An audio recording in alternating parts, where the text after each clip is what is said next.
አርዕስተ ዜና የኢትዮጵያን የባህር በር ጥያቄ ዓለም አቀፍ የመነጋገሪያ ሐሳብ ማድረግ ተችሏል ሲሉ ፕሬዝዳንት ታዬ አጽቀሥላሴ ተናገሩ። በመጪዎቹ ቀናት ውስጥ የግብጽ የሰላም አስከባሪ ወታደሮች ሶማሊያ ይገባሉ ተብሎ ይጠበቃል። ከውጭ ሐማስና እስራኤል በተኩስ አቁም ስምምነት ላይ ለመምከር ዛሬ በግብጽ ሻርም አልሼክ ይገናኛሉ።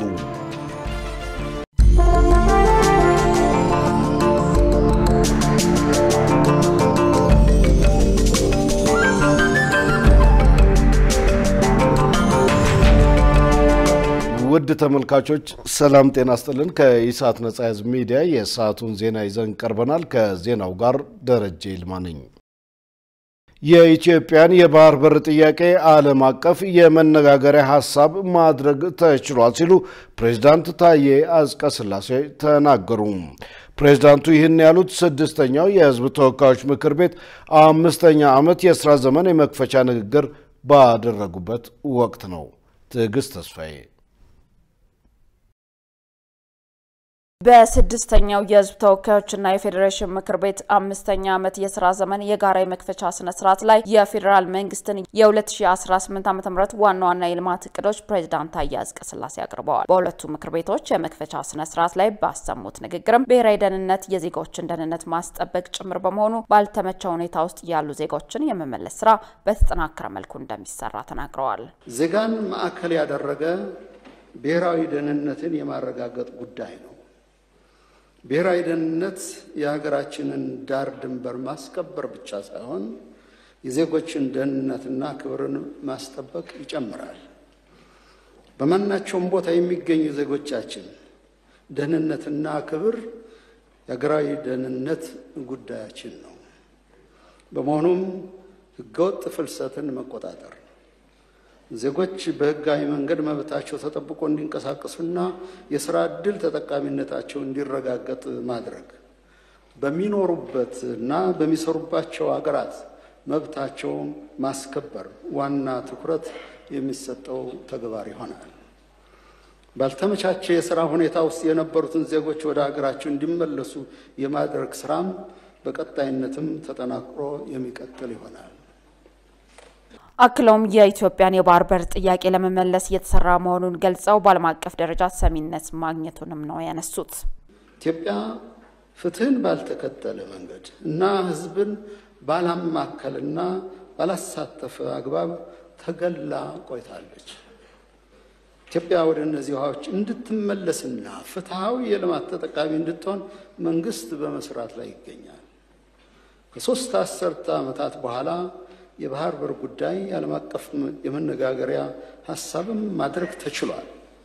በቀጣይነትም የቀጠናችንን የጋራ የመልማት ፍላጎት ያገናዘበ ትብብርና ትስስርን ለማጠናከር ዲፕሎማሲያዊና ሰላማዊ ጥረቶች ይደረጋሉ። መንግስት ፍትሃዊና አስተማማኝ የባህር በር ለማግኘት ከቀጠናው ሀገራት ጋር በዲፕሎማሲያዊና በሰላማዊ መንገድ ይሰራል። በአባይ ወንዝም ላይ የጋራ መተባበርና መተማመን እንዲዳብር የአባይ ተፋሰስ ሀገራትን ተጠቃሚ የሚያደርጉ ተግባራትን ያከናውናል፣ በንቃትም ይሳተፋል። በ2018 በጀት ዓመት የማክሮ ኢኮኖሚ ማሻሻያ ትግበራ የሀገሪቱ ኢኮኖሚ እንዲያንሰራራና ሀገሪቱ ከገባችበት ውዝፍ ዕዳ ለማላቀቅ ትልቅ በር ከፍቷል ያሉ ሲሆን የሀገሪቱ ኢኮኖሚ እድገት 8.8% ጭማሪ ማሳየቱን አመልክተዋል።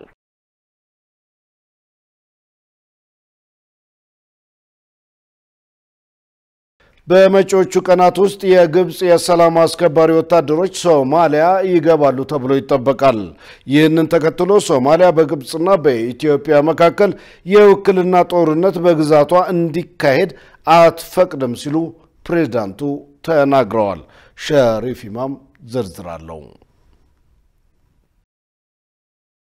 የሶማሊያው ፕሬዝዳንት ሐሰን ሼህ መሐመድ እንዳሉት ሶማሊያ በኢትዮጵያና በግብጽ መካከል የውክልና ጦርነት በግዛቷ እንዲካሄድ አትፈቅድም ብለዋል። ከዚህ ይልቅ ሁለቱ ሀገራት በሶማሊያ ሰላምና መረጋጋት እንዲፈጠር ለማድረግ የሚያስችል ስራ እንዲሰሩ ይጠበቃል ብለዋል። በመጪዎቹ ቀናት የግብጽ ወታደሮች ለሰላም ማስከበር ተልዕኮ ሶማሊያ ይገባሉ ተብሎ ይጠበቃል። የግብጾች በአሚሶም ተወክሎ በሶማሊያ ሰላም ለማስከበር መሰማራት የተደመጠው ካይሮ ታላቁ የህዳሴ ግድብ ግንባታን በተመለከተ ከአዲስ አበባ ጋር ያላት አለመግባባት እልባት ሳያገኝ ነው።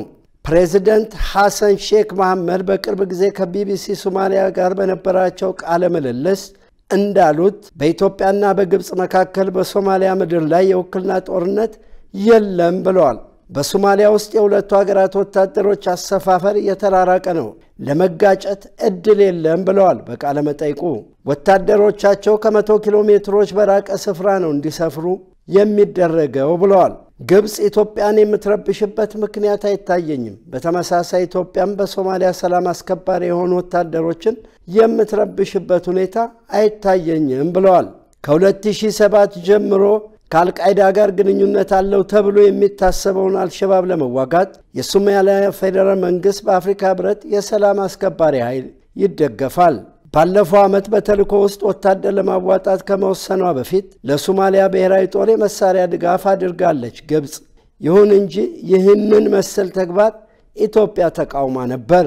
አልሸባብ በቅርቡ በሶማሊያ ከፍተኛ ሁኔታ የሚጠበቅ አንድ እስር ቤትን በማጥቃት እስረኞችን አስለቋል። ጥቃቱን የፈጸሙ 7 የአልሸባብ ታጣቂዎች በመንግስት ኃይሎች ተገለዋል። አልሸባብ ድርጊቱን እንደ ከፍተኛ ድል ቆጥሮታል። የኢትዮጵያ ሰራዊት ሀገሪቱን ይጠብቅ በነበረበት ረጅም ዓመታት ውስጥ ይህን መሰል ድርጊት ተፈጽሞ አያውቅም።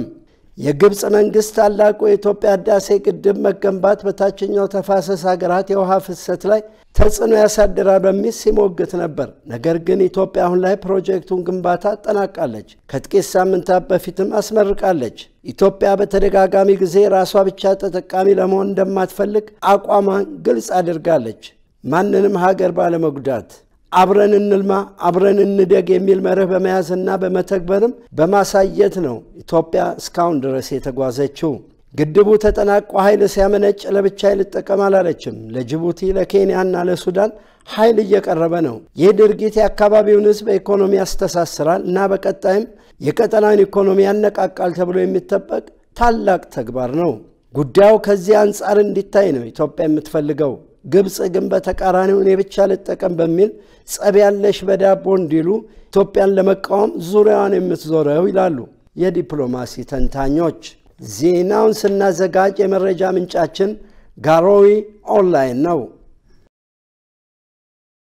የፋይናንስ አቅም እጥረት የመጀመሪያ ደረጃን የጤና እንክብካቤ ለማስቀጠል ችግር ሆኗል ተባለም። ለ4 ቀናት በሚቆየው ሁለተኛው ዓለም አቀፍ የመጀመሪያ ደረጃ የጤና እንክብካቤ ኮንፈረንስ በአዲስ አበባ መካሄድ ጀምሯል። ኮንፈረንሱ ክፍለ ዘመኑን የዋጀ የጤና ስርዓት ለመዘርጋት ያለመ መሆኑም ተገልጿል። መሰረት ባዩ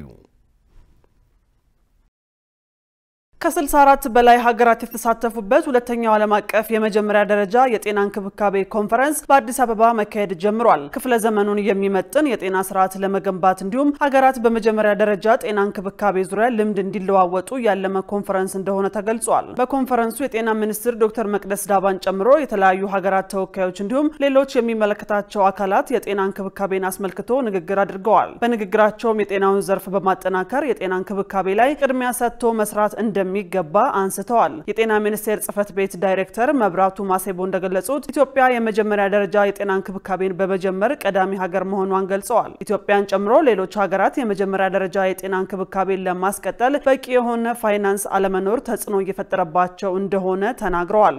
ሁላችንም እንደምናውቀው በዓለም አቀፍ ደረጃ ለጤና የሚሰጠው እርዳታ ገንዘብ በጣም እየቀነሰ እየመጣ ነው ያለው። ሀገራት ራሳቸውን መቻል አለባቸው። ከዚህ በፊት በመንሰራቸው ነገሮች ከቀጠልን የህዝባችን ጤና የማስጠበቅ እድላችን እየጠበበ ነው ያለው። ትልቁ ኢትዮጵያም እየመራች ያለችው ራስን መቻል በጤና አገልግሎት ራስን መቻል ከዓለም አቀፍ ድጋፍ የወጣና ሀገራት ባለቤት ሆነው ጤናቸውን የሚመሩበትን ስርዓት መዘርጋት ነው የምንፈልገው። ከ20 ዓመታት በላይ የጤና ኤክስቴንሽን ፕሮግራም ኢትዮጵያ ውስጥ ተጀምሮ እየተሰራ ነው ያለው። እንግዲህ ከ40,000 በላይ የሆኑ ጤና ኤክስቴንሽን ሰራተኞች ኢትዮጵያ ውስጥ በእያንዳንዱ ቀበሌ ተሰማርተው ስራ እየሰሩ ነው ያሉት። እስካሁን ፓኬጅ አላቸው የሚሰሯቸው ይዞ የመጣቸው ፓኬጆች አሉ። ግን እንደ አዲስ አሁን መልሰን ልናየው ነው ምን ፈልገው ዓለም አቀፍ የመጀመሪያ ጤና እንክብካቤ ኢንስቲትዩት በኢትዮጵያ ዋና ዳይሬክተር ዶክተር አብነት ዘለቀ ኢንስቲትዩቱ በመጀመሪያ ደረጃ ጤና እንክብካቤ ላይ ከኢትዮጵያ አልፎ ለሌሎች ሀገራት ድጋፍና አገልግሎት እየሰጠ ነው ብለዋል። ዋና ዳይሬክተሩ አያይዘውም ከኮንፈረንሱ ጎን ለጎን የአፍሪካ የበሽታ መቆጣጠሪያና መከላከያ ማዕከል እንዲሁም የዓለም ጤና ድርጅት የአፍሪካ አህጉር የመግባቢያ ስምምነት መፈራረማቸውን ገልጸው ስምምነቱ በጤናው ዘርፍ ተናቦ ለመስራት የሚያስችል መሆኑን ጠቁመዋል። ወደ መጀመሪያ ደረጃ ጤና እንክብካቤ ወይም ወደ ፕራይመሪ ሄልዝ ኬር ፎከስ ማድረግ እንዳለብን የተገነዘብንበት ጊዜ ነው። ምክንያቱም አብዛኛውን የህብረተሰባችንን ክፍል ተደራሽ ማድረግ የምንችለው በመጀመሪያ ደረጃ ጤና እንክብካቤ ነው። ኢንስቲትዩታችንም በዋነኝነት የሚሰራው እዚህ ላይ ነው።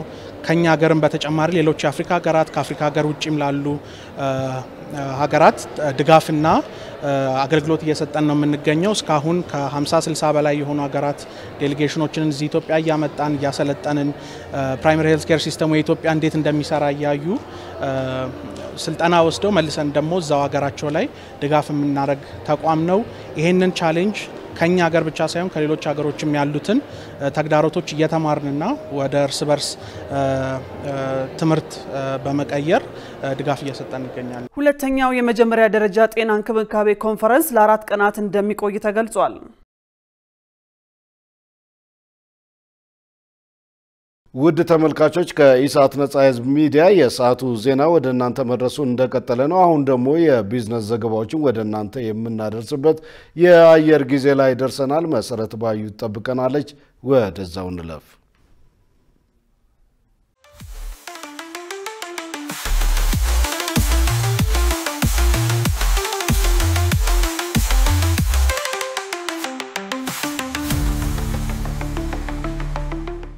ሰላም ጤና ይስጥልን ውድ ተመልካቾቻችን ከኢሳት ነጻ የህዝብ ሚዲያ የቢዝነስና የኢኮኖሚ ዜናዎችን ይዤላችሁ ቀርቤያለሁ። ከዜናዎቹ ጋር መሰረት ባዩ ነኝ። አብራችሁን ቆዩ።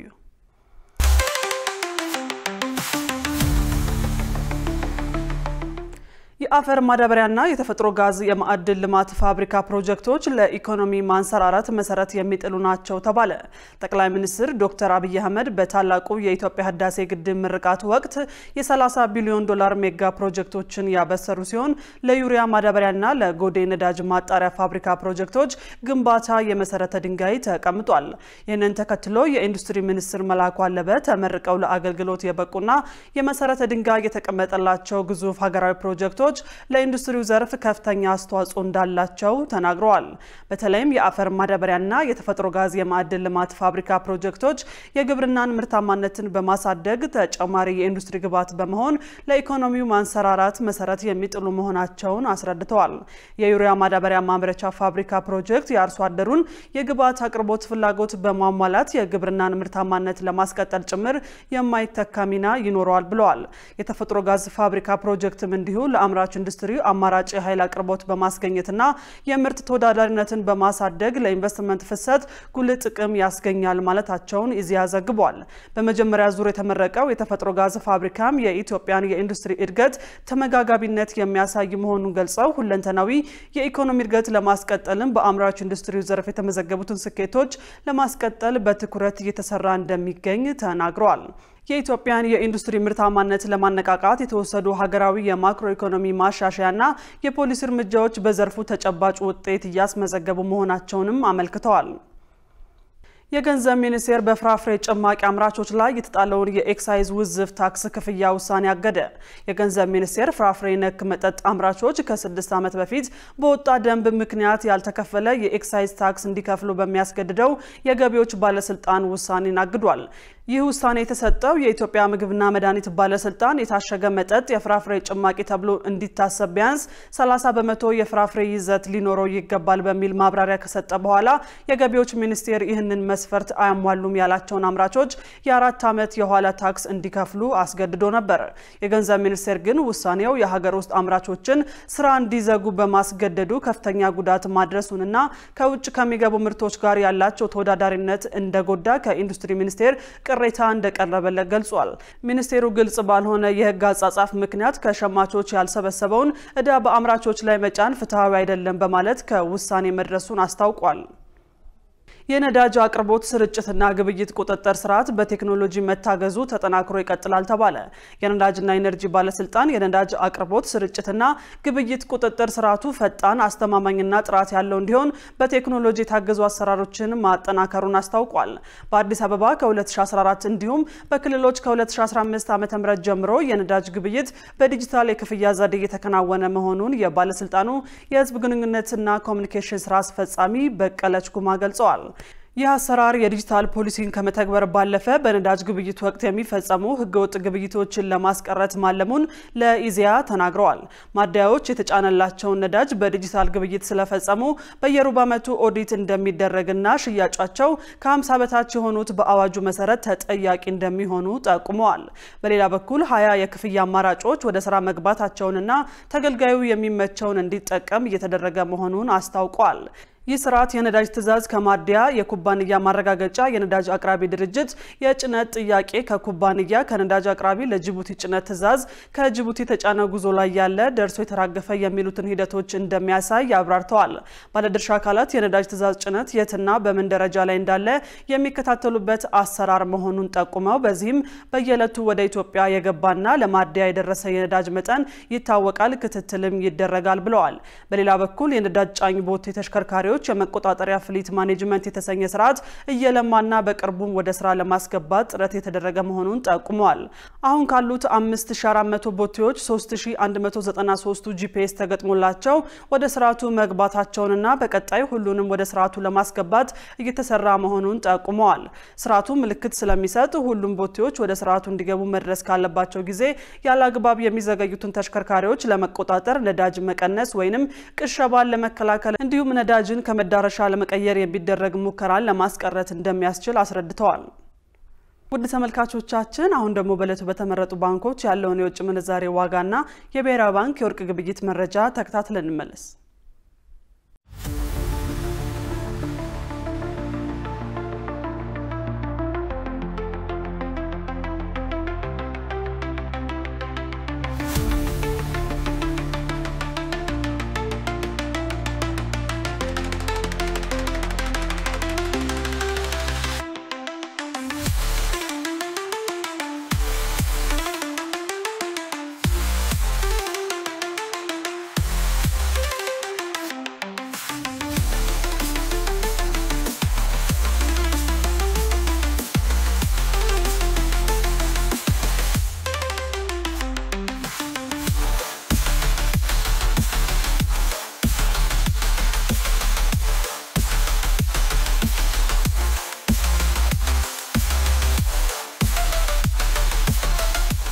ውድ ተመልካቾቻችን ለለቱ ያዝናቸው የቢዝነስና የኢኮኖሚ ዜናዎች በዚሁ ተጠናቀዋል። ወደ ቀሪዎቹ ዜናዎች እንመለስ።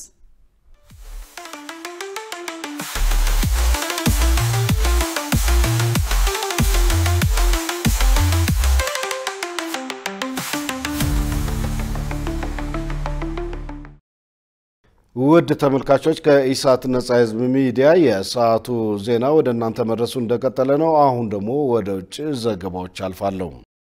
ሐማስና እስራኤል በተኩስ አቁም ስምምነት ላይ ለመምከር ዛሬ በግብጽ ሻርም አልሼክ ይገናኛሉ። በምክክሩ ላይ አሜሪካው ልዩ ልዑክ ስቲቭ ዊትኮቭ ይገኛሉ ተብሎ ይጠበቃል። ሸሪፍ ኢማም ሐማስ እስራኤልና አሜሪካ ዛሬ በግብጽ ይገናኛሉ። የመገናኘታቸው ምክንያት ደግሞ በፕሬዝዳንት ዶናልድ ትራምፕ ተረቆ የቀረበውን የተኩስ አቁም ስምምነት ወደ መጨረሻ ምዕራፍ ለማድረስ ነው። ትራምፕ እንዳሉት ሐማስ በጋዛ ያለውን ስልጣን ለመተው ፈቃደኛ ካልሆነ በስተቀር ተጠራርጎ ይባረራል። እስራኤልም በጋዛ የምታደርገውን ቦምብ ድብደባ እንድታቆም ተነግሯታል ብለዋል። ትራምፕ አክለውም ድርድሩ የተወሰኑ ቀናት ሊወስድ ይችላል፣ የድርድሩ የመጀመሪያ ምዕራፍ ግን ከዚህ ሳምንት ይጠናቀቃል ብለዋል። ትራምፕ እስራኤል በጋዛ የቦምብ ድብደባዋን በጊዜያዊነት እንድታቆም ጥሪ አቅርበዋል። ነገር ግን በደርዘን የሚቆጠሩ ሰዎች በእስራኤል ጥቃት ተከለዋል። ፍልስጤማውያን ለሲኤንኤን እንደነገሩት በምድር ላይ ከፍተኛ ጥቃት እየተፈጸመ ነው። ለተኩስ አቁሙም ቢሆን ያላቸው ተስፋ የመነመነ ነው። የጋዛ ጦርነት ከተጀመረው ኦክቶበር 7 ቀን 2023 2 ዓመት ሞላው። በዚህ ጊዜ ውስጥ ከ66000 በላይ ፍልስጤማውያን ከ18000 በላይ ህፃናት ተገለዋል። ቅዳሜ ዕለት በጋዛ የጤና ሚኒስቴር የወጣ ሪፖርት እንዳመለከተው የሟቾች ቁጥር ከ67000 በላይ ሲሆን 170,000 ደግሞ ቆስለዋል ብሏል። የተባበሩት መንግስታት ገለልተኛ የምርመራ ቡድን ሴፕቴምበር ላይ እንዳረጋገጠው እስራኤል በጋዛ በፍልስጤማውያን ላይ የዘር ማጥፋት ፈጽማለች ብሏል። የእስራኤል መንግስት ግን ይህንን አይቀበልም። የጋዛው ጦርነት ራስን የመከላከል ጦርነት ነው ይላል። አሜሪካ ከእስራኤልና ከሐማስ የተውጣጡት ተደራዳሪዎች ዛሬ በግብጽ ተገናኝተው እንደሚነጋገሩ የሲኤንኤን የመረጃ ምንጮች አስታውቀዋል። እስራኤልም እንዳለችው ተደራዳሪ ቡድኗ ዛሬ ወደ ግብጽ ይጓዛል። ቡድኑ በርቀት በአገሪቱ የስትራቴጂ ጉዳዮች ሚኒስቴር ይመራል። የሐማስ ቡድን ደግሞ በዋና ተደራዳሪው ካህሊል አልሃያ ይመራል። ይህ ሰው እስራኤል በዶሃ ልትገለው ሙከራ ካደረገች በኋላ ለመጀመሪያ ጊዜ በቪዲዮ ታይቷል።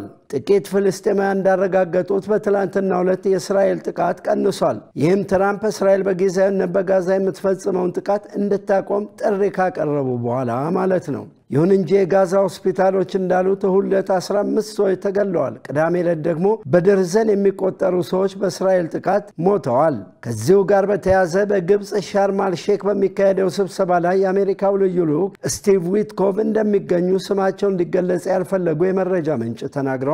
ውይይቱና ንግግሩ በዋናነት የሚያተኩረው ታጋቾች ስለሚለቀቁበትና በእስራኤል እስር ቤቶች የሚገኙ ፍልስጤማውያን ስለሚፈቱበት ሁኔታ እንደሚሆን የግብጽ የውጭ ጉዳይ ሚኒስትር ገልጿል። የአሜሪካ የውጭ ጉዳይ ሚኒስትር ማርኮ ሩቢዮ ሁኔታውን ሁሉም ታጋቾች ሊለቀቁ የሚችሉበት ደረጃ ላይ ተደርሷል ሲሉ ገልጸውታል። ይህ በእንዲህ እንዳለ በመቶዎችና በሺዎች የሚቆጠሩ ሰዎች በአውሮፓና በሌሎችም ከተሞች ለፍልስጤማውያን ያላቸውን ድጋፍ ለመግለጽ ሰልፍ ወጥተዋል። 8 የሙስሊም ሀገራት የውጭ ጉዳይ ሚኒስትሮች በጋራ ባወጡት መግለጫ የተኩስ አቁም ስምምነት ላይ ለመድረስ የሚደረገውን ጥረትም አወድሰዋል። ዜናውን ስናዘጋጅ ሲኤንኤን፣ አልጀዚራ እና አሶሺየትድ ፕሬስን በመረጃ ምንጭነት ተጠቅመናል። በህንድ የተበከለ የሳል ሽሮፕ የጠጡ ከ14 በላይ ህጻናት ህይወታቸው ማለፉ ታወቀ። መድኃኒቱ በ3 ግዛቶች ሲታገድ ምርመራ እየተካሄደም ነው ተብሏል። ዮሐንስ ተስፋ ዝርዝር አለው። ኮልድ ሪፍ የተሰኘውን የሳል ሽሮፕ ከወሰዱ በኋላ በኩላሊት ስራ ማቆም ምክንያት የሞቱ ህጻናት ብዙ ናቸው ተብሏል። ከባለፈው ነሐሴ ጀምሮ በህንድ ማዕከላዊ ማዲያ ፕራዲሽ ግዛት ከ5 ዓመት በታች የሆኑ በርካታ ህጻናት በተመሳሳይ ምክንያት ህይወታቸው አልፏል። እነዚህ ህይወታቸው ያለፉ ህጻናት ሁሉም ኮልድ ሪፍ የሚል ስያሜ ያለው መድኃኒት ታዞላቸው እንደነበርም ታውቋል። My child caught a normal cold. ልጄ መደበኛ ጉንፋን ይዞት ነበር። የታዘዙለት መድኃኒቶች ሁሉ በጥንቃቄ እንዲወስድ አድርገናል። ምንም ለውጥ ሳናይ ስንቀር ግን ወደ ዶክተር ሶኒ ወሰድነው። ይህን ሽሮፕ አዞለት ነበር። ልጃችን ለ2 ቀናት ሽሮፑ እንዲወስድ አደረግነው። ከዚያም ማስታወክ ጀመረ። ሆስፒታል ገብቶ 6-7 ዙር የኩላሊት እጥበት ተደረገለት። ግን 2 ሳምንት ባልሞላ ጊዜ ውስጥ ሞተ። 2 weeks later, our child died. በሲሪሰን ፋርማ የተሰራ የተባለው የሳል ሽሮፕ በአደገኛ መርዛማ ኬሚካል መበከሉን የአካባቢው የጤና ጥበቃ ሚኒስትር ገልጿል። መድኃኒቱ በሌሎች በርካታ ግዛቶች ቢታገድም በማዲያ ፕራዴሽ ውስጥ ባሉ ፋርማሲዎች ግን እስከ ቅርብ ጊዜ እየተሸጠ ነበር ተብሏል። የላቦራቶሪ ውጤት እንደሚያመለክተው ዲኤትሊን ግላይኮል የተሰኘው ንጥረ ነገር በሳል ሽሮፕ ውስጥ ከሚፈቀደው ወሰን እጅግ ከፍ ባለ መጠን መገኘቱንና በዚህ ምክንያት ልጆቹ መሞታቸውን ነው። ዲትሊን ግላይኮል በኢንዱስትሪ ምርቶች ውስጥ በጥቅም ላይ የሚውል መርዛማ ንጥረ ነገር ሲሆን በጠብታ ደረጃም ቢሆን ወደ ሰውነት ውስጥ ከገባ ለሞት ይዳርጋል። ዶክተር ኤኤስ አብዛኛዎቹን ህጻናት ያከመ እንደመሆኑ የተመረተው ሽሮፕ ምን ይዟል የሚለውን ለመለየት ጥናት እያደረገ ይገኛል። ነገር ግን በሁኔታው የተበሳጩ ወላጆችና የአካባቢው ነዋሪዎች በመጀመሪያ ይህ እንዴት እንደተፈቀደ መልስ እንፈልጋለን ሲሉ ይጠይቃሉ። ጠቅላይ ሚኒስትሩ መድኃኒቷን ታግዷል እያሉ ነው። ይህ ቀደም ቀደም ሲል በሌሎች ግዛቶች የተከለከለው መድኃኒት በማዲያ ፕራዴሽ ፋርማሲዎች ውስጥ እንዴት ሊሸጥ ቻለ ብለን ጠቅላይ ሚኒስትሩን መጠየቅ እንፈልጋለን። መድኃኒቱን ማገድ ትክክለኛ እርምጃ አይደለም። ባለስልጣናቱ ላይ የወሰደውን እርምጃ ሊነግረን ይገባል። በአካባቢው የሚሸጡ መድኃኒቶችን የመቆጣጠር ኃላፊነት ያለበት የመድኃኒት ተቆጣጣሪ የት ነው ያለው? የጤና ጥበቃ ሚኒስትሩ የት አሉ? ህንድ በዓለም ሁለተኛዋ የመድኃኒት አምራች ሀገር ስትሆን አንዳንዶቹ ውጤቶቿ ከቅርብ ዓመታት ወዲህ በርካታ አሉታዊ ክስተቶችን ተከትሎ በምርመራ ላይ ናቸው። ነገር ግን ብዙዎች አሁንም ተጠያቂነት እንዲሰፍንና ጠንከር ያለ እርምጃ እንዲወሰድ ጥሪ እያቀረቡ ይገኛሉ። መረጃውን ስናጠናቅር አልጀዚራን ዋቢያችን አድርገናል። ውድ ተመልካቾች አሁን ደግሞ የስፖርት ዘገባዎችን ወደ እናንተ የምናደርስበት የአየር ጊዜ ላይ ደርሰናል። ሙሉ ቀን ሰለሞን ይጠብቀናል። ወደዛው እንለፍ። ለጤንነት ለምት ለወዳጅነት ሰላም ጤና ይስጥልን ተመልካቾቻችን ከኢሳት ነጻ የዝ ሚዲያ ለዕለቱ ያዘጋጀናቸውን ስፖርታዊ መረጃዎች ይዘን ቀርበናል። ከመረጃዎቹ ጋር ሙሉ ቀን ሰለሞን ነኝ። በጎዳና ላይ ውድድሮች ኢትዮጵያውያን አትሌቶች አሸነፉ። በሳምንቱ መጨረሻ ቀናት በተለያዩ የዓለም ከተሞች በተደረጉ የጎዳና ላይ ውድድሮች ኢትዮጵያውያን አትሌቶች ድል ተቀዳጅተዋል። በስፔን አልባሴቴ በተደረገ የግማሽ ማራቶን ውድድር በሁለቱም ጾታዎች ኢትዮጵያውያን አትሌቶች የቦታውን ክብረ ወሰን በማሻሻል አሸንፈዋል። በወንዶች አትሌት አጎስየው ርቀቱን 1 ሰዓት ከ42 ሰከንድ በመጨረስ በቀዳሚነት ሲያጠናቅቅ፣ በሴቶች አትሌት ክሮስ ሙአዝ 1 ሰዓት ከ9 ደቂቃ ከ9 ሰከንድ በመግባት አሸንፋለች። በተመሳሳይ በካርዲፍ ግማሽ ማራቶን አትሌት ይስማው ድሉ ርቀቱን 59 ደቂቃ ከ23 ሰከንድ በመጨረስ የቦታውን ክብረ ወሰን በማሻሻል ጭምር ሲያሸንፍ፣ ፍቃዱ ልቻ ሶስተኛ ወጥቷል። በሴቶች አትሌት አለም ንጉስ ሁለተኛ፣ አትሌት ውድነሽ አለሙ ሶስተኛ ደረጃ ይዛ አጠናቀዋል። በጣሊያን የትሬንቶ ግማሽ ማራቶን ደግሞ ሀብታምነሽ ተስፋይ በቀዳሚነት አጠናቃለች። በሌላ በኩል በሮማኒያ በተደረገ የ10 ኪሎ ሜትር ውድድር በሴቶች አትሌት መዲና ይሳ ቀዳሚ ስትሆን በወንዶች ካሪ ቤጅጋ አሸንፏል። ከመስከረም 11 ቀን 2018 ዓ.ም ጀምሮ በዋሳ ሲካሄድ የቆየው የኢትዮጵያ ከ17 ዓመታት ሻምፒዮና በኢትዮጵያ ንግድ ባንክ አሸናፊነት ተጠናቀቀ። በፍጻሜው ጨዋታ የተገናኙት የኢትዮጵያ ንግድ ባንክና ወላይታ ድቻ መደበኛውን የጨዋታ ክፍለ ጊዜ 1-1 በሆነ ውጤት በማጠናቀቃቸው በተሰጠ የመለያ ምት የኢትዮጵያ ንግድ ባንክ 4-2 በመርታት የውድድሩ አሸናፊ ሆኗል። በደረጃ ጨዋታ ደግሞ ቅዱስ ጊዮርጊስ ሐዋሳ ቢን 3-1 በማሸነፍ ሶስተኛ ደረጃ በመያዝ አጠናቋል። በመሆኑም የኢትዮጵያ ንግድ ባንክ ዋንጫና የወርቅ ሜዳሊያ፣ ወላይታ ድቻ የብር ሜዳሊያ፣ ቅዱስ ጊዮርጊስ የናስ ሜዳሊያና ስፖርታዊ ጨዋነት ዋንጫ ተሸልመዋል። በተያያዘ የወላይታ ድቻው ቸርነቱ ፋይሳ ኮከብ ተጫዋች፣ የሐዋሳቢው ሙሉ ዓለም ዱባለ ኮከብ ግብ ጠባቂ፣ የንግድ ባንኩ ሁዘይፋ ሻፊ ከፍተኛ ጎል አግቢ፣ የንግድ ባንኩ ተስፋዬ አድማሱ ኮከብ አሰልጣኝ ተብለው ተሸልመዋል። የሲዳማ ክልል እግር ኳስ ፌዴሬሽን ደግሞ ውድድሩን በማዘጋጀት የዋንጫ ሽልማት ተበርክቶለታል። የኢትዮጵያ መድን የሁለተኛ ዙር ተጋጣሚውን አወቀ። በመጀመሪያው ዙር የካፍ ቶታል ቻምፒዮንስ ሊግ ቅድመ ማጣሪያ ጨዋታ የዛንዚባሩ መላንዴ ግን በድምር ውጤት 4-3 በማሸነፍ ወደ ቀጣይ ዙር ያለፈው ኢትዮጵያ መድን በቀጣይ ዙር የግብፁን ፒራሚድስ እንደሚገጥም ተረጋግጧል። ያምናው የአፍሪካ ቻምፒዮንስ ሊግ አሸናፊ ፒራሚድስ በመጀመሪያው የቅድመ ማጣሪያ ጨዋታ የሩዋንዳውን ኤፒአር በድምር ውጤት 5-0 በማሸነፍ ከመድን ጋር የሁለተኛውን ዙር ጨዋታ አድርጋል። ቀድሞ በወጣው የውድድሩ መርሃ ግብር መሰረት የመጀመሪያው ጨዋታ ከጥቅምት 7 እስከ 9 የመልሱ ጨዋታ ደግሞ ከጥቅምት 14 እስከ 16 ባሉ ቀናት ይከናወናል ተብሎ ይጠበቃል። አሜሪካ 9 የኢራን እግር ኳስ ልኡካን ወደ ሀገሯ እንዳይገቡ ከለከለች። አሜሪካ 9 የኢራን እግር ኳስ ልኡካንን ዲሴምበር 5 2025 በዋሽንግተን በሚደረገው የይፋ ዓለም ዋንጫ ዕጣ ማውጣት ስነ ስርዓት ላይ እንዳይገኙ ከልክላለች። ሞሮኮ ወርልድ ኒውስ የኢራን እግር ኳስ ፌዴሬሽን ቃል አቀባይ አሚር መህዲ አላቪን ጠቅሶ እንደዘገበው አሜሪካ የሀገሪቱን እግር ኳስ ፌዴሬሽን ፕሬዚዳንት መህዲ ታጂ የብሔራዊ ቡድኑን አሰልጣኝ አሚር ጋሎኒን ጨምሮ 9 አባላትን አግዳለች። የክልከላው ምክንያት ዶናልድ ትራምፕ ከወራት በፊት በኢራንና በሌሎች ሀገራት ላይ ባጸደቁት የአሜሪካ ቪዛ ደንቦች ምክንያት ነው ተብሏል። የአሜሪካ ክልከላም የኢራን ብሔራዊ ቡድን ለመጪው የዓለም ዋንጫ ተሳትፈው እንቅፋት እንዳይፈጥርበት ተሰግቷል። የኢራን እግር ኳስ ፌዴሬሽን በበኩሉ የፊፋ ፕሬዚደንት ጃኒ ኢንፋንቲኖን በጉዳዩ ላይ ጣልቃ ገብተው ውሳኔውን ለማስቀልበስ እንደሞክሩ ለመጠየቅ እንዳሰበ ተዘግቧል። የ2025 የፊፋ ዓለም ዋንጫ በአሜሪካ በካናዳና ሜክሲኮ አስተናጋጅነት የሚካሄድ ቢሆንም ከ16ቱ አስተናጋጅ ከተሞች 11ዱ በአሜሪካ ይገኛሉ። በሌላ በኩል እስራኤል በጋዛ ላይ ያካሄደች ያለችውን ጥቃት ተከትሎ የዓለም ዋንጫን ጨምሮ ከተለያዩ እግር ኳስ መድረኮች እንድትገለል ዓለም አቀፍ ጫናዎች እየበዙ ቢሆንም አሜሪካ በውጭ ጉዳይ ሚኒስትሯ ማርኮ ሩቢዮ በኩል እስራኤል ከማንኛውም የእግር ኳስ ውድድር እንዳትታገድ ጥብቅና እንደምትቆም በቅርቡ ማሳወቋ ይታወቃል።